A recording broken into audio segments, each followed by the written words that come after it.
Good evening, guys. Welcome to the DATC Ranchi के online platform. आप सबका DATC रांची के ऑनलाइन प्लेटफॉर्म पे स्वागत है। जल्दी जल्दी ज्वाइन कीजिए और let's start the study.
Central force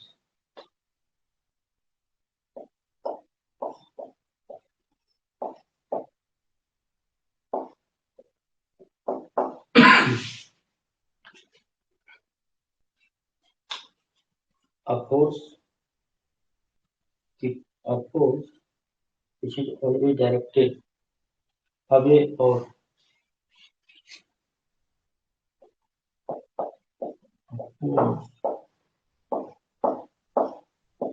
which is always directed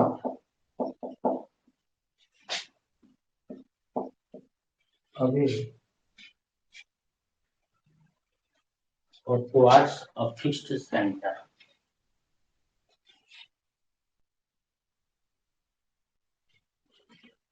Of course, देखिए, today we will study about the central force and non-central force, then conservative force and non-conservative force, then effect में जाएंगे इनके हम। तो देखिए, central force होता है a force which is always directed away or towards a fixed center,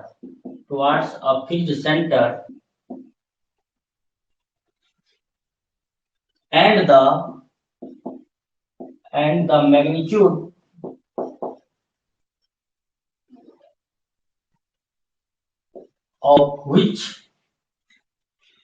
the magnitude of which is a function of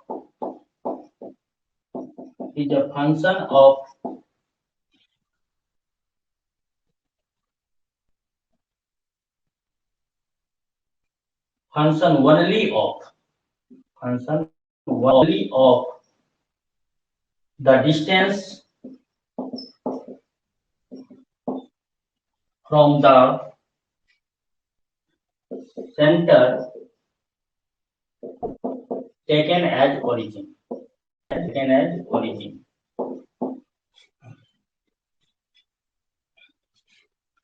देखिए क्या लिखे हैं, a force which is always directed away or towards a fixed center and the magnitude of which is a function only of the distance from the center taken as origin.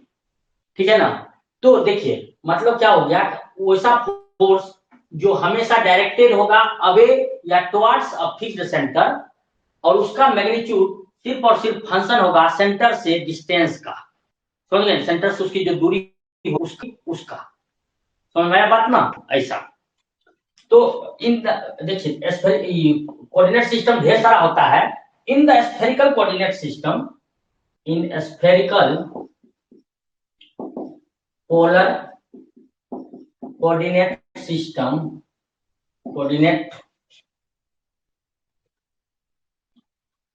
a central force expressed as may be expressed as ऐसे f of r equal to f of r into r cap, where r cap is the unit vector, is a unit vector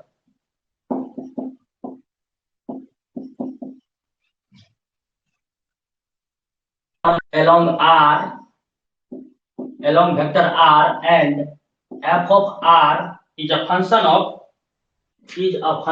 r, is a function of distance r, function of r. ऐसे आप express कर सकते हैं spherical coordinate system में, ठीक है। देखिए इसका कैरेक्टरिस्टिक्स क्या क्या होता है। Characteristics of central force, characteristics of central force, central force के कैरेक्टरिस्टिक्स। सबसे पहला कैरेक्टरिस्टिक होता है the magnitude of force depends only on the distance between the center of two bodies. The magnitude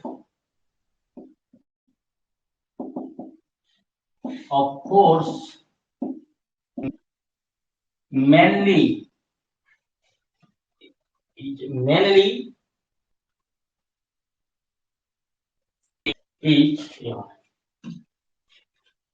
को ओनली कर दो, ज्यादा अच्छा रहेगा। is only depends on the distance, the magnitude of force only depends on the distance between the center of the two bodies, depends on the center of the two bodies. The magnitude of the force only depends on the distance between the centers of the two bodies, ठीक है। पहला बात characteristics. दूसरा, it acts along the line joining the center of the two bodies, of the two bodies. अब तीसरा, a central force is a conservative force, conservative force. Central force हमेशा क्या होता है, कंजर्वेटिव फोर्स होता है। इसका मतलब ये होता है, मैथमेटिकल मतलब, that is it is the gradient of some scalar function या पोटेंशियल लिख देते हैं, some scalar potential u और u, that is उसको रिप्रेजेंट ऐसे कर सकते हैं, that is f equal to minus of gradient of u, and that can also be written like minus of del u। ऐसे अगर कोई फोर्स सेंट्रल फोर्स है तो वो कंजर्वेटिव इन नेचर होता है। इसका मतलब ये हुआ it is the gradient of some scalar function u, मतलब f can be represented as negative of gradient of some scalar function u, मतलब minus del u। जहां पे एक बात हम आपको बोलना चाहते हैं, this del is what, this del और नबला इसको बोला जाता है। it is a vector operator, it is a vector operator, a special vector operator, और its value can be written like del equal to, ऐसा आप लिख सकते हैं, dou by dou x cap plus dou by dou y j cap plus dou by dou z k cap। अब इसमें जो जैसे कि u है कोई स्केलर फंक्शन, जहां u देंगे तो u सब के साथ ऑपरेट हो जाएगा, समझ में आई बात ना। ऐसा ऐसा लिख सकते हैं, central force is a conservative force. समझ में आई बात? ऐसा। अब जैसे कि इसका जो फैमिलियर एग्जांपल है इसका, ये सब कैरेक्टरिस्टिक्स था, इसका फैमिलियर एग्जांपल है ग्रेविटेशनल फोर्स, इलेक्ट्रोस्टैटिक फोर्स। इसका फैमिलियर एग्जांपल है, it's familiar examples are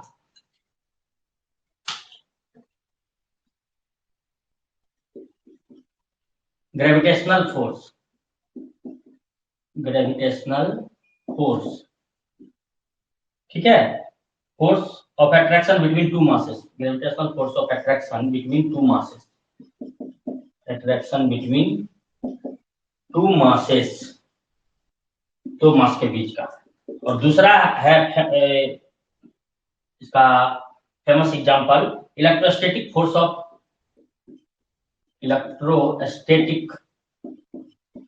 of interaction. Interaction लिख रहे हैं, इसका मतलब हो गया अट्रैक्शन और रिपल्शन, जो होगा वो interaction between two charges, these two are the important example of central forces। ठीक है, ऐसा।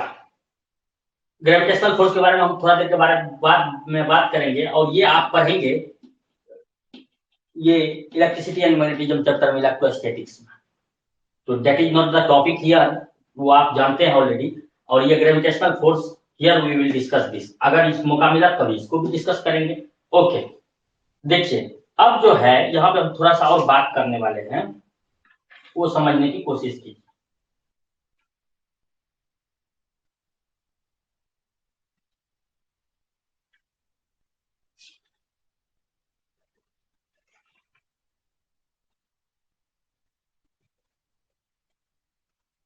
एक नोट लिखेंगे, नोट बोल के लिखिए, तो नोट, NOT, नोट। ये दो नोट है, ये दो नोट आप ध्यान से याद रखिएगा, बहुत इंपॉर्टेंट है, क्योंकि ये एग्जाम में आ सकता है डायरेक्टली नोट। पहला नोट ये है, in a central force field,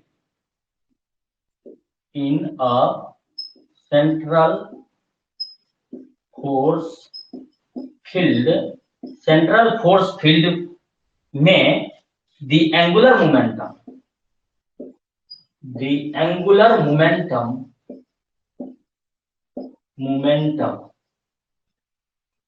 समझ में आ रहा बात? the angular momentum L, OR और J, जो भी से भी आप नोट करते हैं, L और J of a particle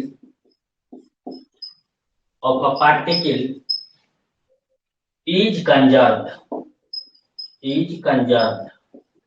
it remains constant, conserved या constant, ये ध्यान रखिएगा। समझ में आई बात? In a central force field, the angular momentum of a particle is conserved या constant। ये नोट बहुत इंपॉर्टेंट। दूसरा एक और नोट है, नोट नंबर जो 1 था, एक नोट नंबर 2 है। Central force is confined in a plane, central force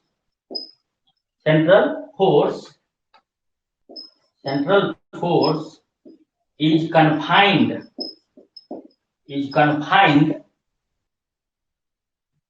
in a plane,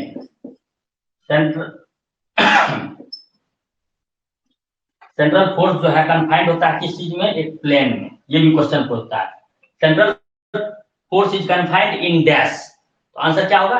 a plane, x y plane, y z plane, इस तरह से। समझ में आया? ऐसा। तो ये था important points regarding central forces. These are the very important aspects of central forces। ये आप एक बार नोट कर लेंगे, इसमें कहीं किसी को कोई डाउट है तो एक बार रिपीट कर देंगे, जल्दी बोलिए। If you people are having any kind of doubt, then I will repeat it। Karishma, Mani, Krishna, Rahul, Angel,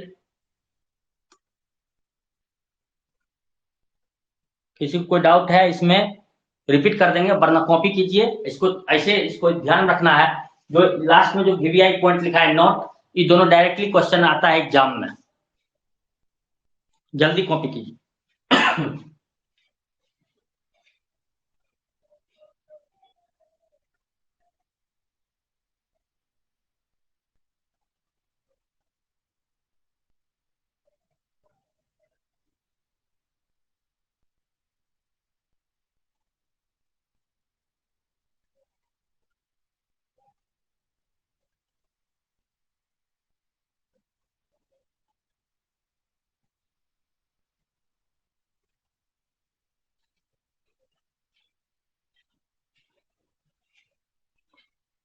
किसी को कोई डाउट? आगे बढ़े?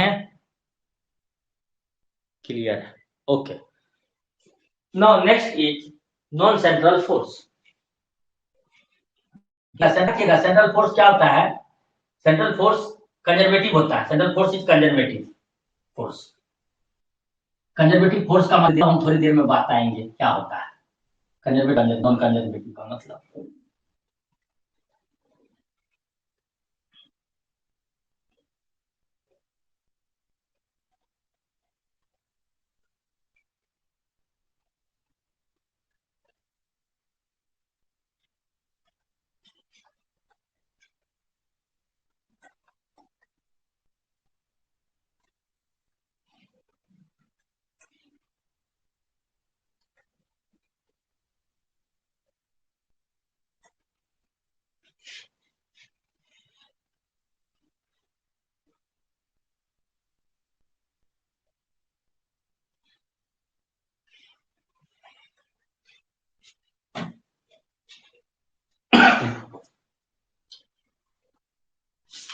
Next is non central force. Non central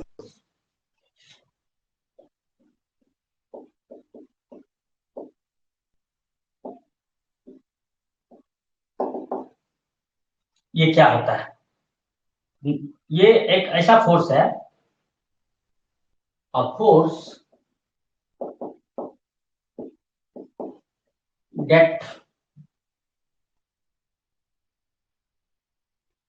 does not simply depend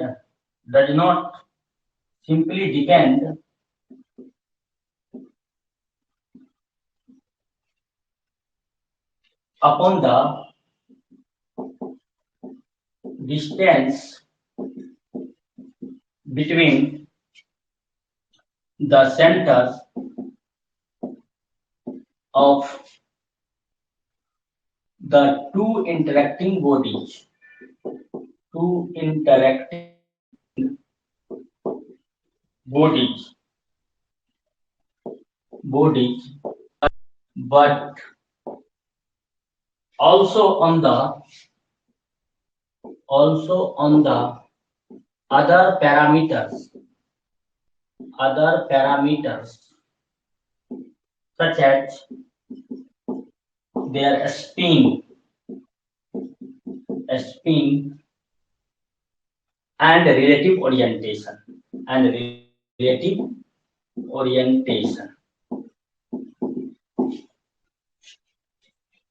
इसका मीनिंग समझा रहे हैं। Characteristics of non central force.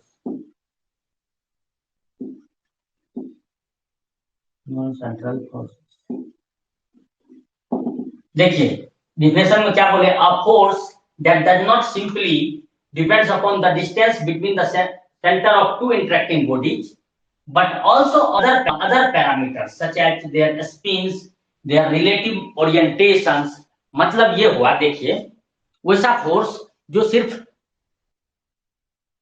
Interacting particle के सेंटर के बीच की दूरी पे ही सिर्फ निर्भर ना करे, बल्कि वो उन पार्टिकल के स्पिन के ऊपर, जैसे अप स्पिन है या डाउन स्पिन, जैसे इलेक्ट्रॉनिक न्यूक्लियर फोर्स में अगर इलेक्ट्रॉन चारों तरफ सर्कुलर ऑर्बिट में मूव कर रहा है तो इलेक्ट्रॉन अपने पोजीशन पे स्पिन है या डाउन स्पिन है। आप स्पिन क्वांटम नंबर बोलते थे ना, प्लस ऊपर वाले के लिए हाफ, नीचे वाले के लिए माइनस हाफ, ऐसा। तो उनके ऊपर या उनके रिलेटिव ओरिएंटेशन किस तरह से वो अरेंज है इसके ऊपर भी डिपेंड करेगा। मतलब एटम के चारों तरफ इलेक्ट्रॉन किस तरह से अरेंज्ड है न्यूक्लियस के चारों तरफ, उस बातों के ऊपर भी निर्भर करेगा। तो ऐसे फोर्सेस को हम लोग बोल सकते हैं नॉन सेंट्रल फोर्स। समझ में आया बात ना? क्लियर है गाइज? एक बार रिप्लाई कर दीजिए। एक्चुअली में कैरेक्टरिस्टिक्स में सबसे पहला कैरेक्टरिस्टिक इसका है they are short range forces.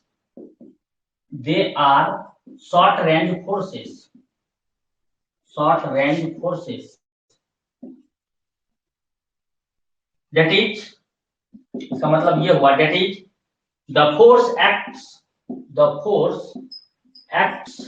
only when the interacting bodies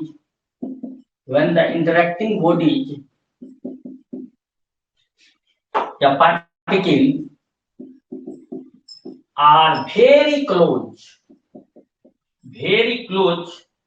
to each other, एक दूसरे से बहुत ही करीब रहेगा तब, यानी कि न्यूक्लियस और इलेक्ट्रॉन के बीच में लगने वाला उस टाइप का short range forces, nuclear forces, right. Okay,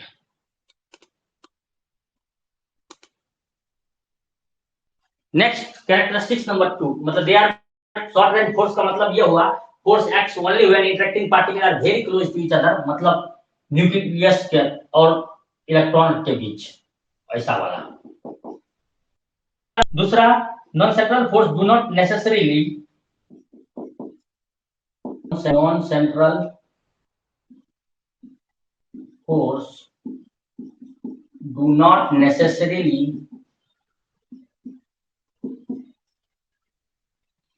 act along the line joining the centers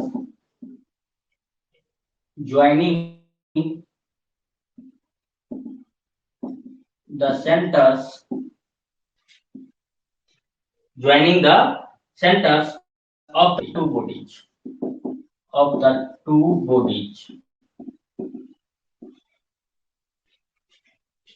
मतलब ये कोई जरूरी नहीं है नॉन सेंट्रल फोर्स जो है दो बॉडी के को जो ज्वाइन करने वाला सेंटर है, मतलब दो बॉडी का सेंटर को ज्वाइन करने वाला लाइन है उसी के अलोंग लगे, ये कोई जरूरी नहीं है। कोई दो बॉडी है और अगर वहां नॉन सेंट्रल फोर्स लग रहा है वो तो बड़ी दूरी पे लग रहा होगा, और ये कोई जरूरी नहीं है कि दोनों बॉडी के, दोनों पार्टिकल के सेंटर से सेंटर के बीच का जो लाइन है उसके अलोंग ही लगे। तीसरा इंपॉर्टेंट बात ये है कैरेक्टरिस्टिक्स में, non central force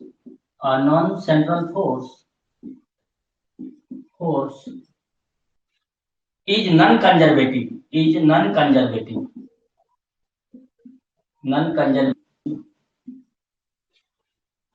and cannot be derived from some scalar potential, कोई स्केलर पोटेंशियल से इसको डेराइव नहीं किया जा सकता, लाइक द जैसे कि कंजर्वेटिव फोर्स को किया जाता था potential, that is they are not the gradient of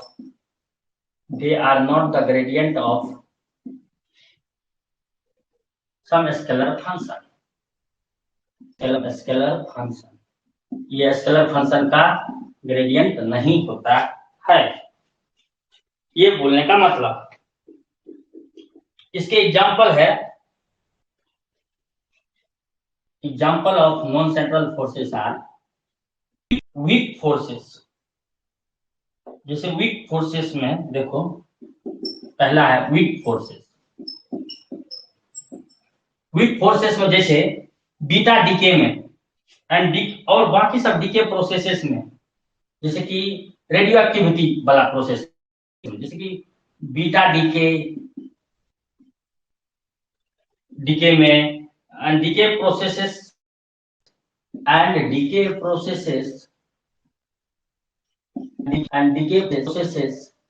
where the decay products are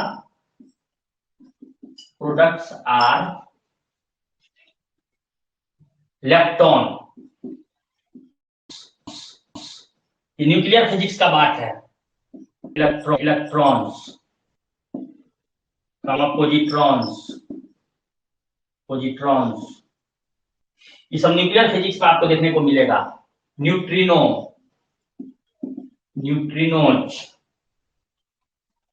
mu meson, micromeson etcetera are non central. इसमें जो फोर्स लगता है वो सेंट्रल फोर्स हुआ करता है, ठीक है।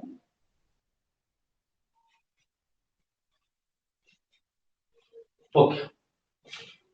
और यहाँ पे दूसरा एग्जाम्पल हम लोग स्ट्रॉन्ग फोर्सेस के रूप में, strong nuclear force, strong nuclear forces, nuclear forces between proton proton, between proton proton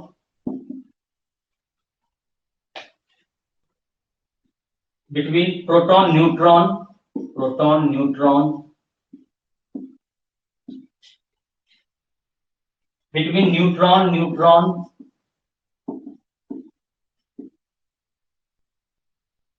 are non-central forces, are non-central, are non-central forces. ये एग्जाम्पल है। Strong nuclear force between proton proton, proton neutron, neutron neutron are non-central forces. Yeah, weak forces in the process of beta decay, या decay process where the decay products are leptons.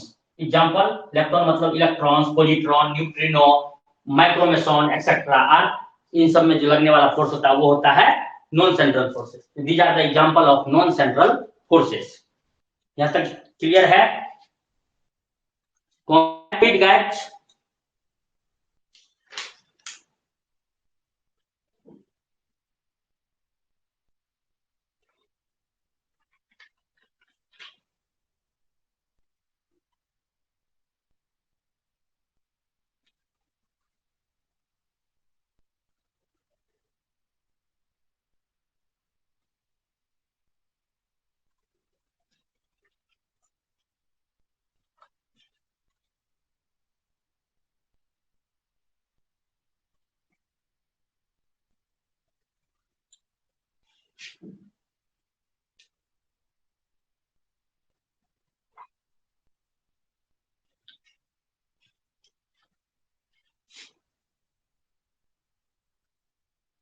Okay, इसमें कोई doubt है? आगे बढ़े। अब हम लोग बात करेंगे कंजर्वेटिव फोर्स के बारे में।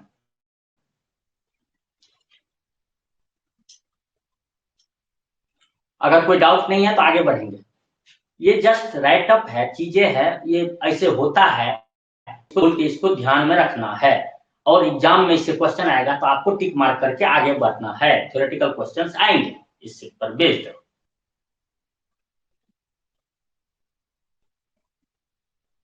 ये अगर चीजें आप ध्यान में रखेंगे तो आपका आंसर हो जाएगा।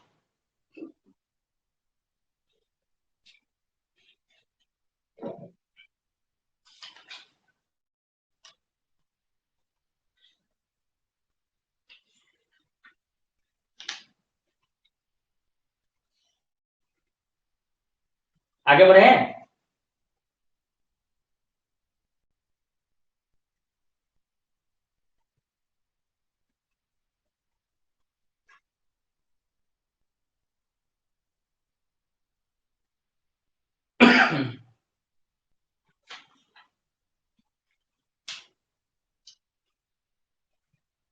आगे बढ़े।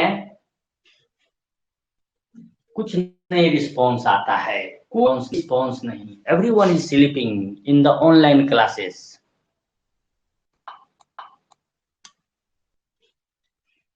No response.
Next is conservative force.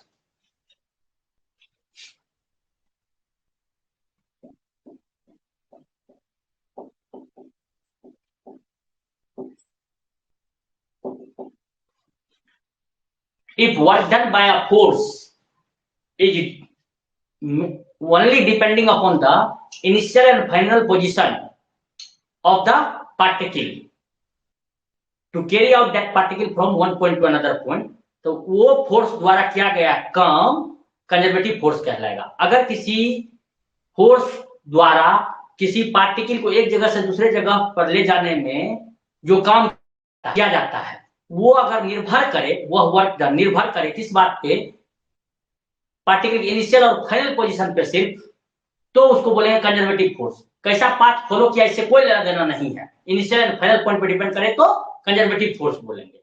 और अगर इनिशियल फाइनल पॉइंट पे डिपेंड नहीं करके path actual path followed by the body पे डिपेंड करे तो नॉन कंजर्वेटिव फोर्स हो जाएगा। मीनिंग समझ में आया? एक लाइन में डेफिनेशन लिख लीजिए।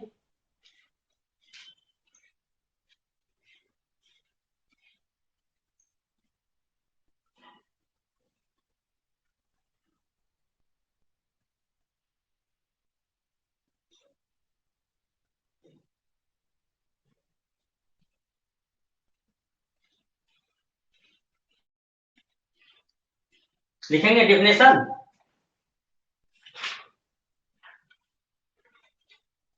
लिखेंगे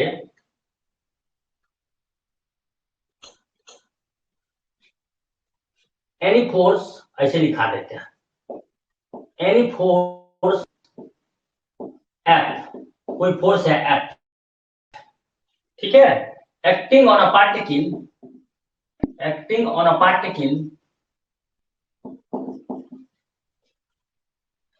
is conservative if the work done by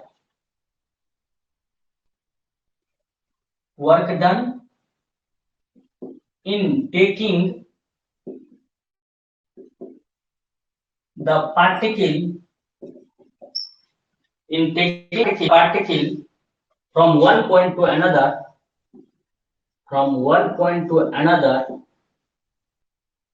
point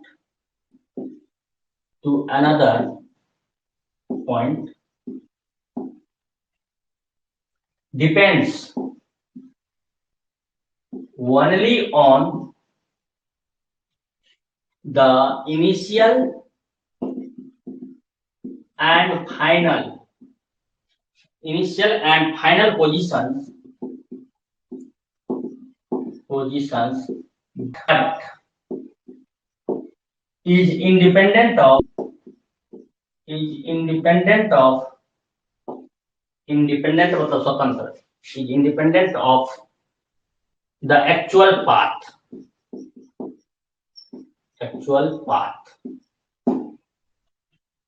then force, उस फोर्स को क्या बोलेंगे हम लोग? Conservative force. देन उस फोर्स को हम लोग बोलेंगे कंजर्वेटिव फोर्स। जैसे आप देखिए कंजर्वेटिव फोर्स में दो तीन बातें आपको ध्यान रखना है। अगर मान लीजिए एफ अगर कंजर्वेटिव फोर्स है ना, then curl of F del cross F will be equal to 0। इसका मतलब ये हुआ कि curl of conservative force is 0। The curl, इसको डेल क्रॉस को कर्ल पढ़ेंगे, curl of conservative force is 0। अगर आपको चेक करना है कि दिया हुआ फोर्स कंजर्वेटिव है या नहीं है, क्या कीजिए, उसका निकाल लीजिए, और अगर वो 0 आ जाए इसका मतलब दिया हुआ फोर्स आपका कंजर्वेटिव है। समझ में आई बात ना? ये एग्जाम में पूछता है आपको, समझे? ऐसा। दूसरा इंपॉर्टेंट बात यहां पे देखिए जो हम लोग बोल सकते हैं,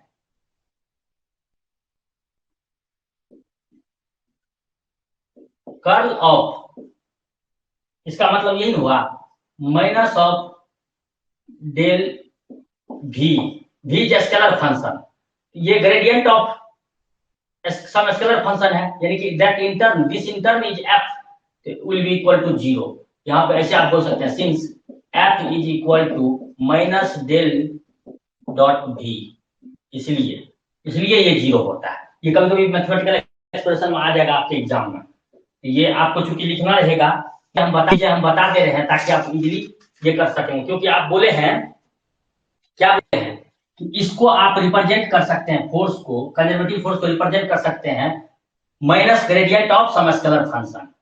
तो आप क्या बोले हैं, curl of conservative force is 0, तो this minus gradient of scalar function is force, that's why curl of force will be equal to, ठीक है। और अगर आप एक पार्टिकल को एक पोजीशन से दूसरे पोजीशन पे डिस्प्लेस करना चाहते हैं, मान लीजिए एक पोजीशन से दूसरे पोजीशन पे आप एक पार्टिकल को डिस्प्लेस करना चाहते हैं ए बी, ऐसा ए से बी पे आप ले जाना चाहते हैं, इसके लिए जो फोर्स लग रहा है और इस दोनों के बीच का दूरी है, मान लीजिए कि आर से आप रिप्रेजेंट कर रहे हैं, इस केस में work done W equal to क्या लिखेंगे, integral A to B F dot dr, ऐसे लिखेंगे। F अगर कंजर्वेटिव है, अगर F अपना कंजर्वेटिव है तो that can be represented like minus del dot V, ऐसा रिप्रेजेंट कर सकते हैं। देन अपना ये वर्क डन W क्या हो जाएगा, माइनस ऑफ या integral A to B, point A to B minus of del dot V ना, यानी कि डेल V लिखिए सिंपली, एक बात हुआ, डॉट dr, ऐसा लिख सकते हैं हम लोग। अब आपको मैं बताऊं, यहाँ पे थोड़ा हम रिप्रेजेंट करके भी आपको दिखा देंगे तो ज्यादा अच्छा लगेगा। डेल V का मतलब ये है डो बाय डो x i कैप प्लस डो बाय डो y j कैप प्लस डो बाय डो z k कैप, और यहाँ पे ऑफ V, इसको आप लिख सकते हैं डो V बाय डो x i कैप, सॉरी, डो V बाय डो y j कैप प्लस डो V बाय डो j कैप k कैप, ऐसे लिखने का मतलब था ये ग्रेडियंट ऑफ V। समझ में आई बात ना, ऐसा वैसा आप लिख सकते हैं उसको।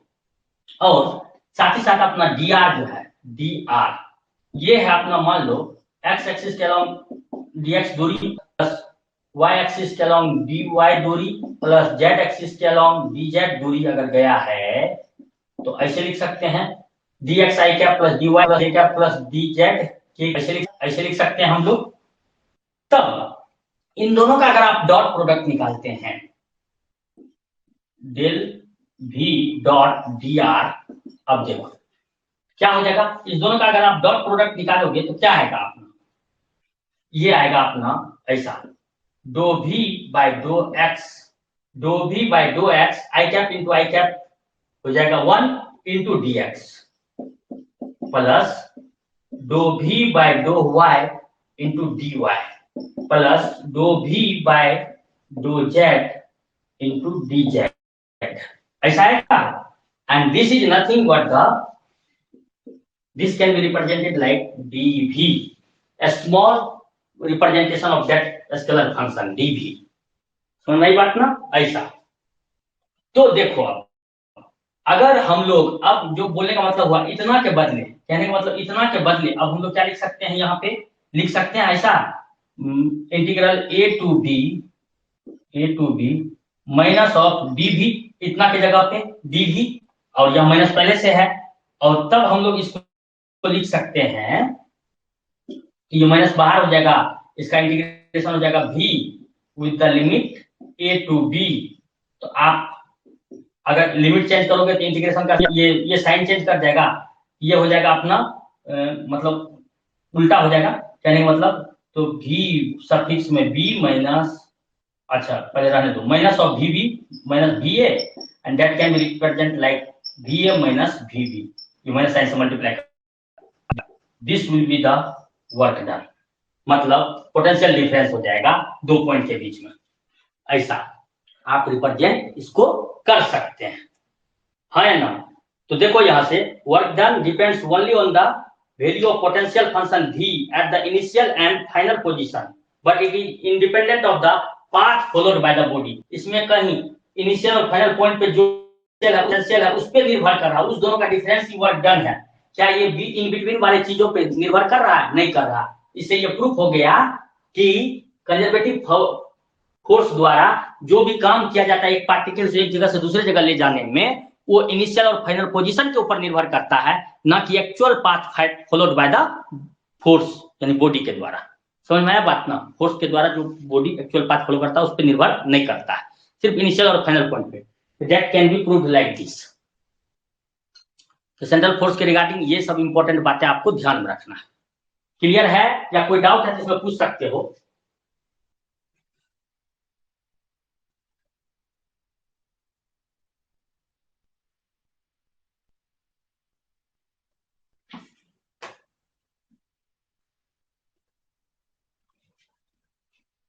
इसलिए बोला जाता है कि सेंट्रल फोर्स जो होता है ना वो कंजर्वेटिव फोर्स होता है। अब इसका एग्जांपल हम लोग देखेंगे। कंजर्वेटिव एग्जांपल इसका इंपॉर्टेंट है, ये बहुत इंपॉर्टेंट है, इससे क्वेश्चन पूछता है एग्जाम में। ग्रेविटेशनल फोर्स,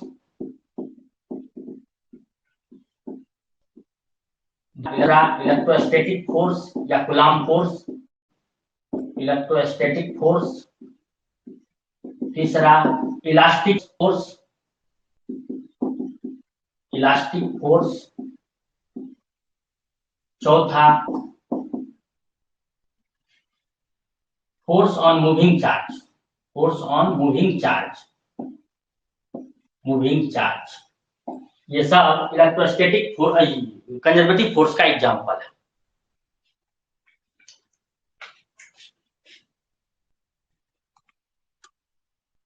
ठीक है, तो these are the example of conservative force. Gravitational force, electrostatic force, elastic force, force on moving charge, ऐसा।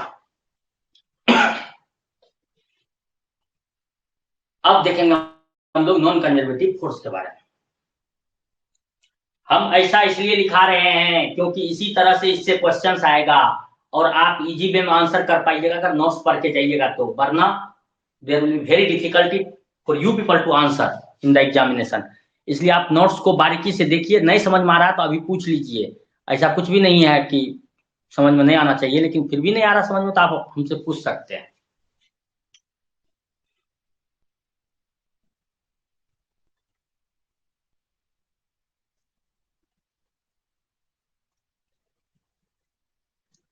बात करें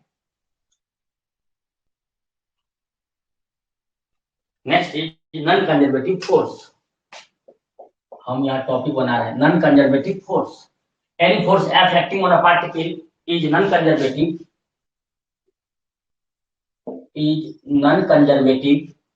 if the work done in taking the particle from one point to another point depends on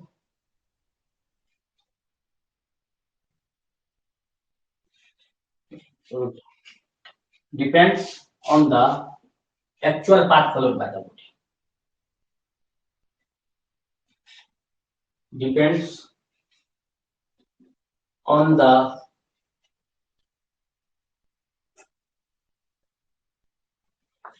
actual path followed by the body, followed by the particle. यहाँ particle लिखे हैं इसलिए particle, ठीक है ऐसा।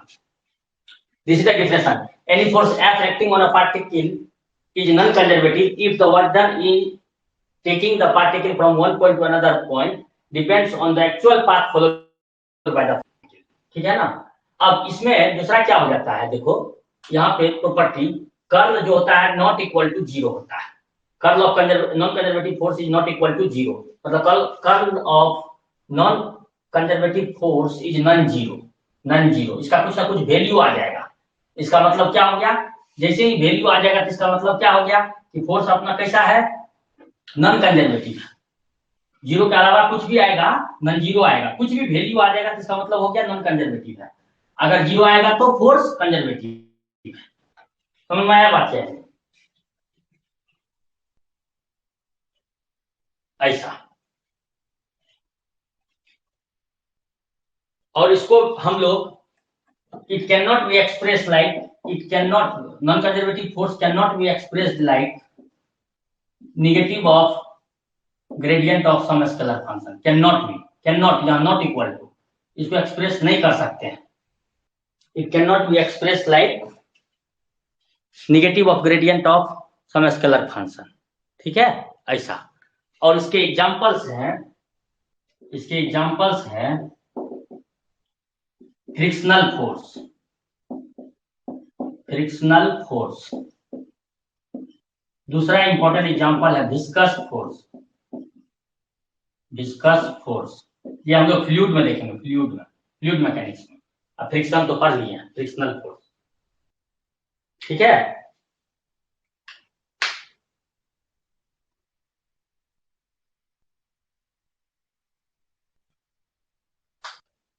एक्चुअली में फोर्स बिटवीन मूविंग चार्जेस जो है उसको अगर हम लोग कैटेगराइज करें तो वो किधर होगा, नॉन कंजर्वेटिव या कंजर्वेटिव की तरफ, ये बताओ।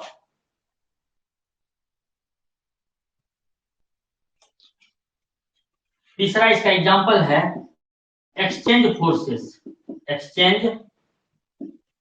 फोर्सेस इन न्यूक्लियर फिजिक्स में जो भी एक्सचेंज फोर्सेस लगता है वो सब है नॉन कंजर्वेटिव फोर्स। चौथा एग्जांपल, वहां पे एग्जांपल हम लिखे थे, क्या लिखे थे, लास्ट वाला एग्जांपल क्या था, फोर्स ऑन मूविंग चार्ज ना, फोर्स ऑन मूविंग चार्ज नहीं, उसको ऐसे लिखना, उसको थोड़ा सा चेंज कर दो तो कंजर्वेटिव वाले का लास्ट एग्जांपल को चेंज कर दो तो force between the two poles of magnet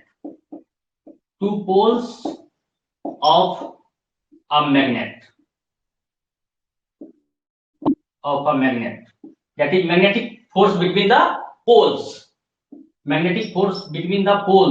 of magnet is conservative। वहां चेंज करना था, एक बार चेंज कर लो आप लोग सब, कंजर्वेटिव वाले में करो।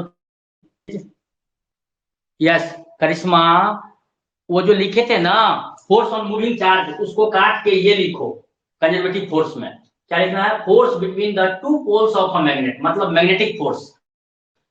बिना दो पोल का तो एक मैग्नेट हो नहीं सकता, मोनोपोल डज नॉट एग्जिस्ट। उन पोल के बीच में फोर्स लगता है, that is conservative in nature. लेकिन force on moving charge is non conservative. Force on moving charge ये नॉन कंजर्वेटिव है, ध्यान में रखना। आप थोड़ा चेंज करना था, कंजर्वेटिव में लिखना है force between the to magnet, that is magnetic force, और नॉन कंजर्वेटिव वाले में force on moving charge. This is the example of non conservative force,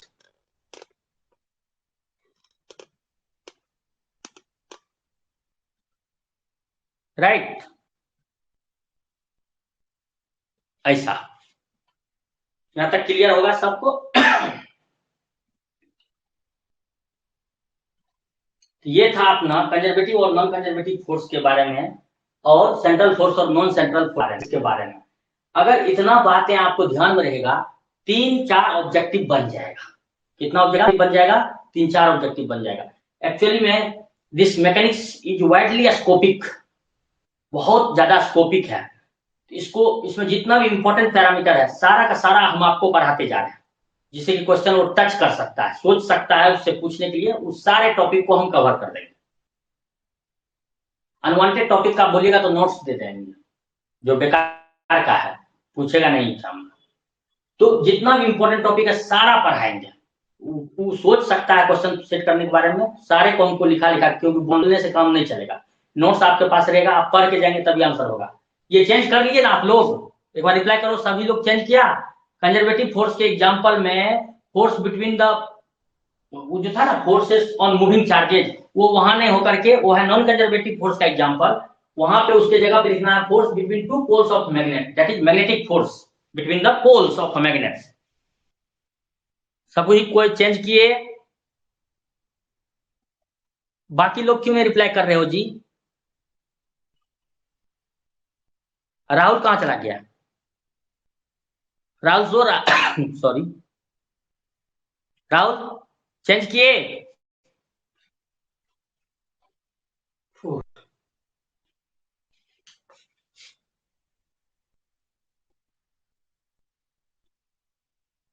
yes, conservative force में ये लिखना है, force between the two poles of magnet. समझ में आई बात ना? वो जो फोर्स ऑन मूविंग चार्ज था उसको काट दो, वो वहां नहीं होगा, उसके बदले ये लिखना था, force between the two poles of a magnet. और नॉन कंजर्वेटिव में लिखना है, फोर्स ऑन मूविंग चार्जेस। ठीक है, ओके। ये था कंजर्वेटिव, नॉन कंजर्वेटिव एंड वगैरह वगैरह।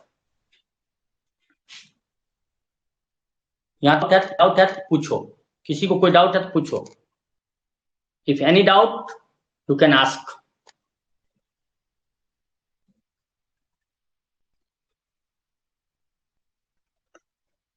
अगर आप लोगों को कोई डाउट है तो अभी आप पूछ सकते हैं, अदरवाइज अब आज ग्रेविटेशन स्टार्ट करेंगे तो खत्म भी नहीं हो पाएगा। आज यही क्लास कंप्लीट करेंगे और कल हम लोग स्टार्ट करेंगे ग्रेविटेशन, और ग्रेविटेशन का कल स्टार्ट करके हम लोग पूरा पूरा वहां तक पहुंच जाएंगे, केपलर तक, सैटेलाइट मोशन वगैरह वगैरह करके। ठीक है, कल का कल कोशिश करेंगे ग्रेविटेशन कंप्लीट कर लेने का, उसके बाद हम लोग इंटर करेंगे फ्लूइड मैकेनिक्स में। आज क्लास में कोई डाउट है तो पूछ सकते हैं क्विकली।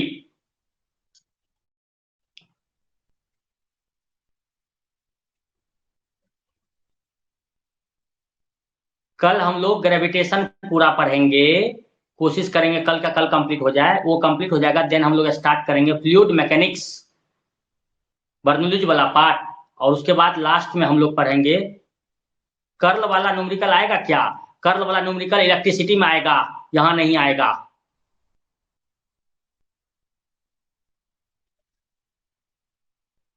ठीक है, कर्ल वाला इलेक्ट्रोस्टैट्स में आएगा, अगर आएगा तो, यहां नहीं आएगा। आएगा तो बना लेना, कौन सा बड़ी बात है। कर्ल तो हम वेक्टर में बताए हैं, एक आध क्वेश्चन हम भी दे देंगे टेस्ट में। वेक्टर में तो बताए ना कर्ल, कर्ल मतलब डेल क्रॉस वाला, वो जो हम क्रॉस प्रोडक्ट को रिप्रेजेंट करने के लिए।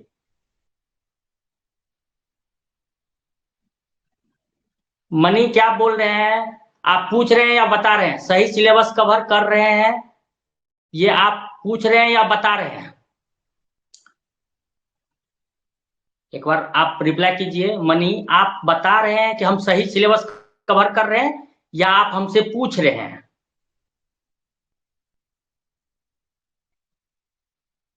हाँ, थैंक यू। हम वही पढ़ा रहे हैं जिससे क्वेश्चन आने की संभावना है। कुछ चीजें तो ऐसे पढ़ा पढ़ा करके 5-6 लेक्चर हम लोग ये किए हैं जो ये एक्सपेक्ट किया जाता है कि आप पढ़ के आएंगे, लेकिन कोई बात नहीं, क्योंकि हम लोगों को पढ़ना है इसलिए हमने सोचा कि बेसिक से ही पढ़ा देते हैं, ताकि सारा चीज बन जाए, एग्जाम में कुछ बचे नहीं। इसलिए लगभग मेरे हिसाब से जितना इंपॉर्टेंट चीजें होना चाहिए सारा मैं पढ़ा रहा हूं, मैं उसको बंक नहीं कर रहा हूं। और जो टॉपिक हम नहीं बोल देंगे कि इससे क्वेश्चन नहीं आएगा, आप देख लीजिएगा एग्जाम में नहीं आएगा, फिर भी उसका नोट्स का फोटो भेज देंगे व्हाट्सएप में, आप लोग को पढ़ लीजिएगा। फिर भी नहीं समझ में आएगा तो बोल दीजिएगा, समझा भी देंगे। क्योंकि अनवांटेड चीज पढ़ने का कोई तुक नहीं है, वांटेड चीज सारा पढ़ेंगे हम लोग, जिससे वो जितना भी क्वेश्चन सोच सकता है सारा पढ़ेंगे। राइट, तो आज के लिए इतना ही रखते हैं। Thank you. किसी को और कुछ कहना है, वरना थैंक यू बोलने की बारी आ गई है।